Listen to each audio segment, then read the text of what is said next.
Yes, I can hear you. I was not in the discussion mode, but now I was added to the discussion mode. So okay, now I also can see my picture, but not the other person who is joining the panel. Ah, okay, it's coming up. Yep, it's coming up. So let's start with a question. I have a question for you. Could you tell us about your university programs and how they integrate practical experience and skills training into a formal academic setting? I prepared a short introduction, but do we start with the panel or should I just answer the question? Presentation. Pardon? You can start with your presentation if you have one. Yes, I prepared because, okay, so let me have a look. Sorry. No, I cannot share it because otherwise it takes too much time now because I use normally another software and Zoom says it cannot. Okay. So can you okay, so please, sorry, ask your question again. Yes. Could you tell us about your university programs and how they integrate practical experience and skills training into a formal academic setting? Yeah, so as I told Elvis in the emails we had before, that I'm from a master program, so we have all the education, the German education system before. We have the schools, and there are, let's say, trainings like gardening, laboratories, and so on. So the students are are really skilled in, let's say, practical work, doing something from, let's say, early years on. And then we have the dual system. People are working, if they are 18, 19, 20, they can choose a dual system, for example, going for an apprenticeship in a hotel and also have school beside. So this means they have a field experience, they learn about hospitality, and they also have some weeks of school during the year. And then we have the bachelor system, it's the next level. And in the bachelor system, we have obligatory internships, like this could be some weeks, this could also be up to 3 months. And they have to do own projects there. And then my program is a master program. So what we have is internships, transfer projects, things like workrooms. That means we have special modules where the students from different faculties, they can join together and they have to design a project, for example, together with an external partner, and then come up, and we as the professors, we decide if this is worth for, let's say, 4 credits or however. But the main thing what also Elvis Cocera has experience with was our internship. Our master students can choose for an internship, and this means they have to decide for an external partner till the 1st of October, and then they have to stay 19 weeks in this internship, and they have to design an own project. This means an own responsibility for something together with the company. And I had the first student 2 years ago, and last year 4 students in the company of Elites Travel. Yeah. Thank you, Mrs. Brozel. My next question is Professor Vila. How can we expand this type of practical experience within universities in Albania? Well, first of all, I would like to express my gratitude for being a participant in this conference. So the conference started the last year with a great success, and it seems that it continues with the same success. And I strongly believe that this will conclude with very important discussions and with results which will be useful for all the participants and attendants. Well, in order to be in the line with the topic of our discussions, I would like to start first with the mission of the university nowadays. There is a kind of global discussion about the mission university, whether the university should provide only access to knowledge or also to combine it with practical skills training, because the graduates, the students are supposed to meet after the graduation the market, and they should be somehow prepared for it and to meet the demands of the market, because we have some colleagues or keynote speakers. The representative of one of the biggest companies in Albania, he listed some skills which are, or some kind of needs for the workers, which some of them are mandatory in order to become part of this company. So, and this kind of discussion between just giving access or providing access to knowledge or combining it with practical skills, this is something which has not been clarified until now for many reasons.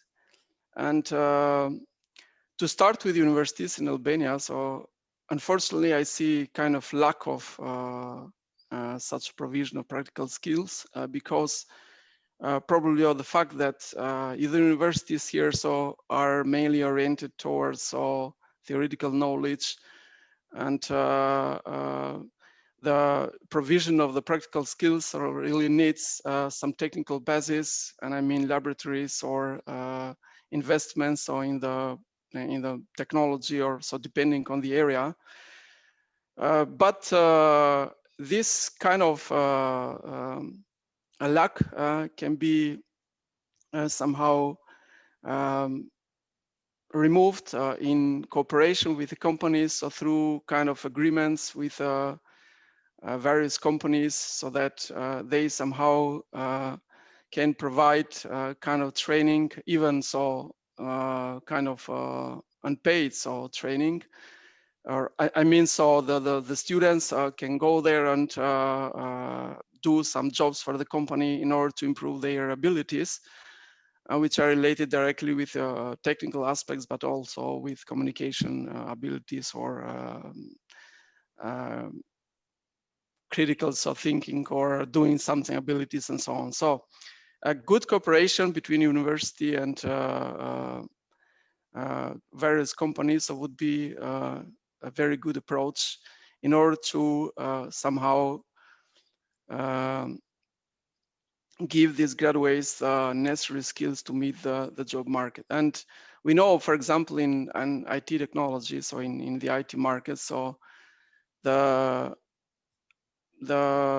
graduates, so apart from the theoretical knowledge, they must have also some practical skills in order to let's say to be able to do something practical for the company. So of course they can apply their knowledge and so to do their job, but using their skills is also a very critical, strong critical point for them.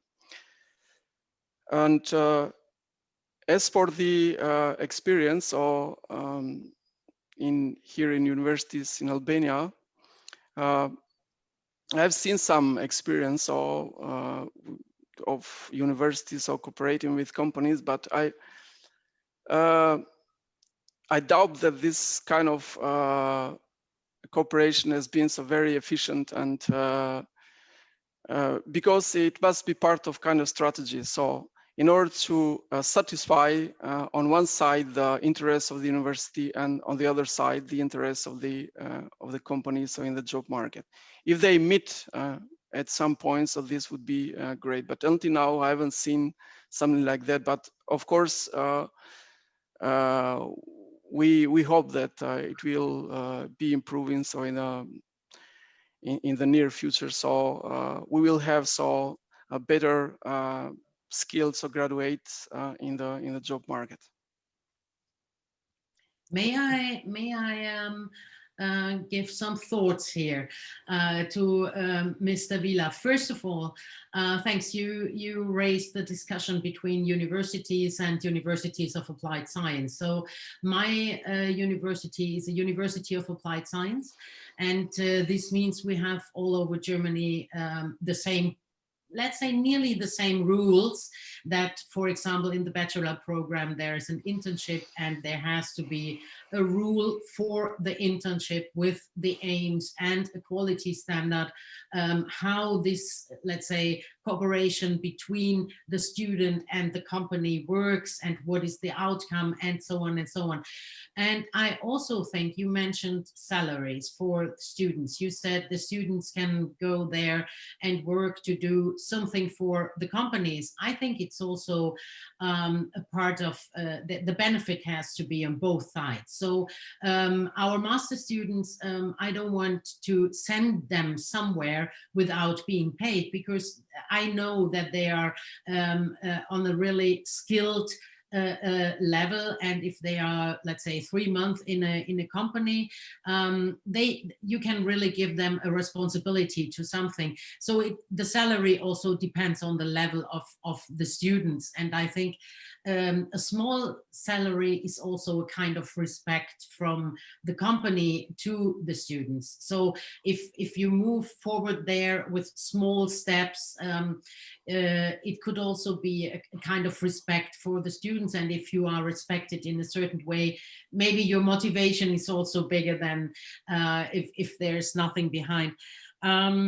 And the other thing is, I would like to ask you if what your universities are doing in the sense of accreditation.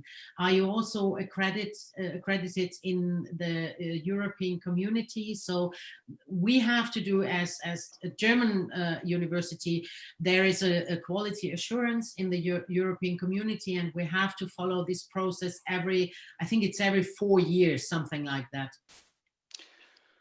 So thank you for pointing out some very important issues. I would like to say that I have studied in Germany, and I think I know good the German system. So I fully agree with the fact that these let's say long-term master students should go somewhere and they should be paid, or at least get some financial benefits from the company. Yeah. My idea was only for a short term, and I mean even 1 or 2 or 3 months at most. But if it is beyond that period, then I fully agree that they should have some benefits and consider it as a time they spend in order to to improve some things and their technical skills. And so we must do exactly so we must follow this approach here. And I think that this is important to regulate also the cooperation, or the law aspects of this cooperation between the universities and these companies. So they must treat these students or these graduates as their futuristic workers. And also they must create some kind of a space for them to build their careers in these companies in order to become successful in their long-term plans.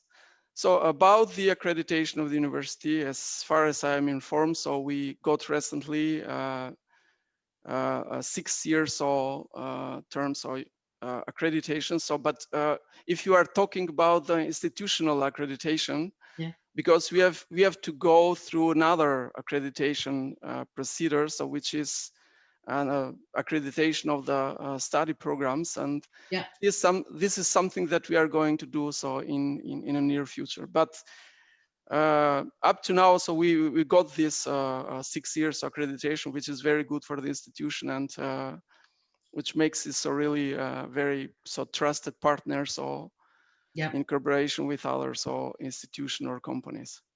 Yeah, so the one thing is the institution, the university itself, and then the other thing is the study programs, and we also have to do that.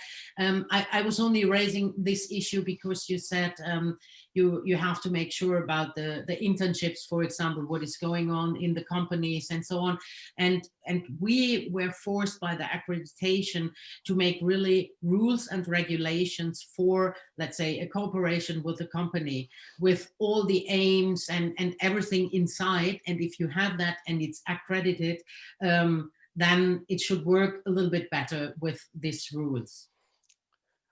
Yes, I think the university is working on it. So in order to create, let's say, the main frame for the process, and this is in fact very important process, because we have to somehow adapt the curricula also with market needs or demands, so that the knowledge that the students will get from the university to be really useful outside it. So this is a very important process, and I think this is also the reason behind why it took somehow some long time to start. But I think so we will complete it so successfully. It is not the nicest thing to do it, because normally you want to be in the process of teaching and researching, but in the end it's very good. In the moment where you are in this process, you think, oh my God, all these documents, but in the end you are really looking who is your target group, and your programs are getting more focused. Like if you are doing a strategy in a company, you are really forced to think like that. It's the process itself is really demanding. I mean, there must be specialist experts around to prepare the necessary documents and to have a successful results at the end. So something about the internship. So I know that in Germany, for example, at my time, which is about 10 years ago, the bachelor students, or it was mandatory for them to go to a company and to make their kind of practical training or internship for at least 6 months, if I'm right. So this was one of the conditions for the graduation. So yes. And this was absolutely very good, because the students had the opportunity to apply their knowledge or to develop their communication skills, digital skills, or critical thinking, I don't know, skills. And the most important are also the so-called knowledge management skills, which means that the knowledge is changing rapidly. So for us, for example, in IT area, the knowledge of 1 year ago probably is obsolete nowadays. So we have to adapt to manage this knowledge very quickly in order to meet the requirements of the today market or I think this is a very important point. So your background is IT, right? Yes. Yes. So we had another project. It was only a small seminar of 1 term, and I had a cooperation with a destination for 1 term. And it was in the north of Germany, and we did a project. It was called reverse learning. This means that it was communication and marketing. It was not IT, but let's say marketing instruments like Twitter, Instagram, Facebook, and so on. And young students from my course, they went into the destination marketing or management organization and tried to train elderly people who have no idea of social media to make it worth that they are using the communication tools. But the elderlies also gave something to the younger people, their experience in how they communicated in earlier times or things like that. It was a really nice project. Yes, So in this regard, I would like to mention, so when I was in Germany, for example, in our department, we had a lot of collaboration so with other institutions, for example, in order to train the public administration with regard to their digital skills, or to train the police, for example, in cybersecurity area. And so this is exactly this kind of, let's say, kind of contribution to this probably an old generation, which is not so attached, let's say, quickly with new technology and so on. So this is one of the, also one of the important missions of the university. So to contribute to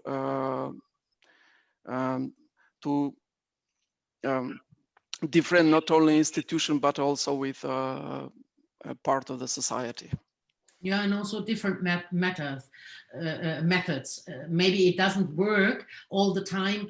I think cybersecurity is a thing where young people don't have a clue because they only use the technology. But maybe you have other methods, and they are faster, and they, let's say, they have no fear. This is what is my observation, that they don't have fear to try something. And the elderly people, they are more like, oh my God, what's happening if I press this button? Yeah. And if you put the two skills together and they work together in small projects, then maybe it works good for both of them.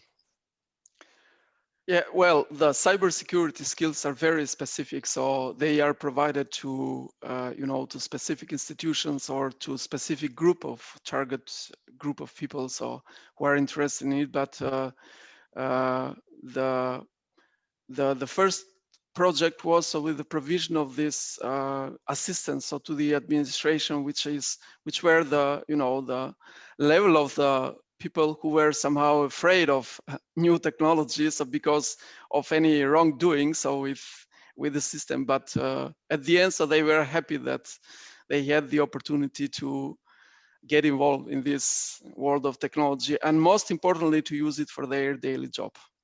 Klar. Yeah, it makes it more efficient, and in the end, I'm sure you know that TAM model, technology acceptance. For me, I work with that technology acceptance model. I show it to my students. We start with TAM, and then in the end you are with the UTAUT model, unified technology acceptance. And it's a kind of social pressure. Think of your mother when you are abroad. She cannot communicate with you if she don't know WhatsApp, Skype, or whatever. It's complicated. And my mother, so the grandmother of my son, and my other sisters, we all we learned my parents, the grandparents, using Skype, using WhatsApp, to stay in contact with their grandchildren. And this was a great motivation for them, because there was heart inside. And if you start at that point, maybe some things are working better. Well, I would like to say something about it's amazing how the new generation, the kids or the pupils or the students now are embracing technology. We see kids so playing with the smartphones from age of 5, 6. So watching movies, or we have seen pupils starting with the programming, and we see that the let's say this age of technology is always is going, so it's decreasing. So let's say 15, 20 years ago, so we saw only students so which who were involved in the technology. But nowadays, so the times have changed, and to be honest, so this progress so will do our jobs, so I mean professor jobs, very difficult, because we will have in our in auditors so students who have already started. So since 10 or more years ago with the technology, and they will demand more and more in the auditors to not only to gain the knowledge from us, but also to apply it after the graduation, and to really meet the job market demands and requirements. Mm. I'm sure you know Richard Socher. Richard Socher. Richard Socher, he's the guy. I heard an interview with him some days ago, and he's living in Florida, and he is in the heart of the Silicon Valley, and he is from the DDR and GDR, and he studied linguistic and math, and he's one of the leading AR experts worldwide. And he said the first language should be English, and the second language what every child should learn is Python. Because if you want to become a lawyer, you can structure your thoughts if you can programming. If you want to become whatever a professor, you structure yourself better if you know how to program it. It was a very good interview, and I'm wondering, when do the students in your faculty they start with Python, and or do they come to the university and they already know it? So in fact, we expect our students to have basics of programming, for example, but then here we develop different skills depending on the programming language. So I've first recently Python has become a really very popular language, and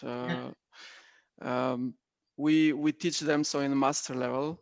Because in the bachelor level, the students still need to improve their, let's say, programming skills in these traditional languages, so Java, for example, or C++ to improve their concepts or coding skills and so on. But in the master level, so we are striving through these most modern languages, so the students can, let's say, learn new things, or at most important, so to learn something which is very useful for them after the graduation. And the job markets really offers a lot of positions for the programmers in these modern languages, and this is very important for the university to really adapt and provide the necessary access to this knowledge, so programming, and also other skills. So I think the communication aspects is very important, because when you think about IT or informatics, so you suppose someone who stays the whole day in front of computers and doesn't get out of the room for a long time. But these graduates also must face the environments, the social aspects, to become really to feel very comfortable in these environments, and to continuously develop their communication skills. So what I'm doing is normally working with design thinking with my students, and this means I really can feel it at the moment that you say people are sitting in front of the screen. I'm nearly 5-6 months now in my home office, but it's fine. I have a nice office, but I have to learn new, let's say, new skills, how to do my teaching online. And we used a lot of creative things what you can use in the online environment to communicate, to use different possibilities, like in a workshop, for example. And the students really said that it is amazing what they learned in that time, when in the beginning in March they thought it's horrible to be alone at home. We want to go and have coffee with our friends in the university and just chat. But in the end, now they said they learned the remote work. And I think if we look forward, it is very important that we will have big teams all over the world working together, being creative, knowing how you can work. Let's say you are in a time zone where you work during my night, and that we have, let's say, tools where we can connect to, let's say, my thoughts to your thoughts, but we don't need to be in the same room, and in the end the project is brilliant.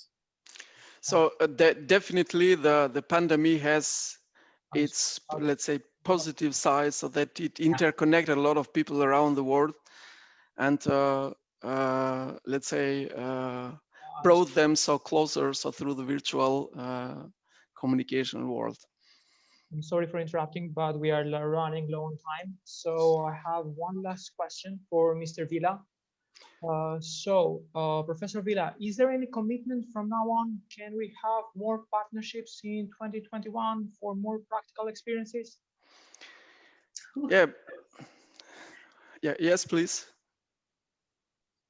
So the question is for me? Yes, the question is for you. Yeah. Is there any commitment from now on? Can we have more partnerships in 2021 for more practical experiences? Well, the main goal of our department or university is to develop these partnerships or collaboration with the companies. I personally believe that this is very, very important for both sides, for university, for the graduates, and for the companies. If they can find in the market skilled people, with rich knowledge, the people or workers who meet their requirements and demands, so we are very happy, because we consider them as the result of a good study and a good approach to the job market. Thank you. So last word from my side, possible? Yes, sure. Okay, so if I can help in any kind, Mr. Vila, reach out. I think we have our email addresses. We can talk and can see what I can, let's say, support for your accreditation process, or building a program, or an internship, rules and regulations. We have a lot of these things. Yes, sure. You are welcome. So, vielen Dank. Sehr gerne. Good. Thank you very much for having us here.